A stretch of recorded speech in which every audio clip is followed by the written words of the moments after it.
being joined by Professor Alan Burstein, live from California. He's an Israel Institute Fellow and a visiting assistant professor at the Department of Political Science, University of California. Sir, thank you so much for joining us on the show. Thank you for having me. Good morning. Sir, just to understand this better, what's your view of the United States support to Israel, especially now that they're deploying more military assets to the region? In fact, the first plane carrying U.S. arms has already arrived in Israel. What's your assessment? Well, the United States has always prided itself on being Israel's staunch ally, and it has every year allocates billions of dollars in aid to Israel's defense. In the current context, the United States is really worried about the situation spiraling out of control.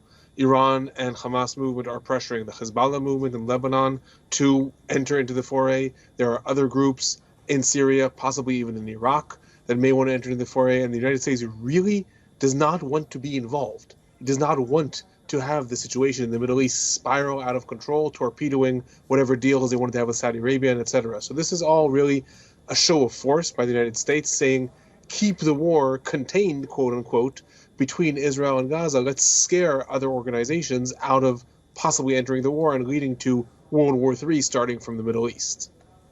Right, Professor, the hostage situation, that has emerged as a major concern as well. What sort of a plan of action do you think should be taken going forward?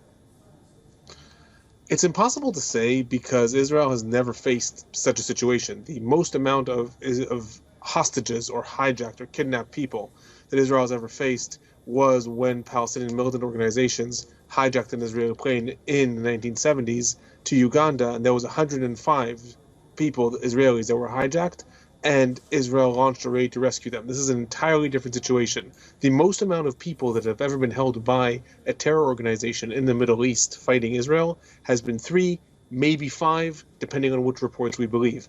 This is unprecedented. And I'll say even more than that. It's unprecedented for the Hamas movement. And I would even dare say that the Hamas movement and the Palestinian Islamic Jihad did not plan for this scenario. They expected Israeli intelligence, the famed Israeli intelligence, to know what their plans are, to be waiting for them, and to stop most of their insurgency. And maybe they would manage to kidnap 5 people. Maybe they would manage to carry out some carnage. They did not expect all of their battalions to get through, carrying out the worst terror attack in terms of at least numbers of attackers that were successful in history. So in that sense, both the Hamas movement, I think, is currently unaware how are they going to use these hostages, and at the same time, Israel doesn't really know how do you deal with the situation. It's really an unprecedented time in the Israeli-Palestinian conflict. Professor, that being said, of course, as you mentioned as well, intelligence failure, the United States has conceded to intelligence failure as well. That is something that's raised a lot of questions as well. What would you say are the factors or the reasons behind such grave intelligence failure? Unfortunately, this is going to be a subject of research probably for the next 20 to 30 years. Israeli intelligence is famous for knowing everything that goes on in the Palestinian territories. When Israel wanted to in the past carry out targeted assassinations, some of the most famous ones being against the leaders of Hamas in 2003 and 2004, they were able to fire missiles hitting the wheelchair of the Hamas leader, firing missiles hitting the specific car, the specific window in which the deputy leader was there. The Israeli intelligence is famous for knowing everything about the Palestinians. In turn, this operation by Hamas was planned, it's already been confirmed, has been planned for over a year.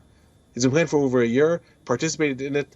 The IDF, as you said, is now reporting over 1,500 Palestinian terrorists in the operation itself, let alone how many people knew about it in the past. It is unclear. It is totally unclear how Israeli intelligence missed this so greatly. Right. There are rumors, even though they are denied by the United States, there are rumors that Iran may have participated on the day of the attack to send spy software in order to tamper with Israeli satellite images or something like that so they wouldn't know what was happening. But how Israeli intelligence did not know this was coming in advance is something that I, as someone who has studied the conflict now for 10 years, I honestly have no clue. I'm sorry to say. How could such a thing be missed? We don't really know. Professor Burstein, thank you so much for joining us on WION with your insights on this. Thank you. Have a good day. WION is now available in your country. Download the app now. Get all the news on the move.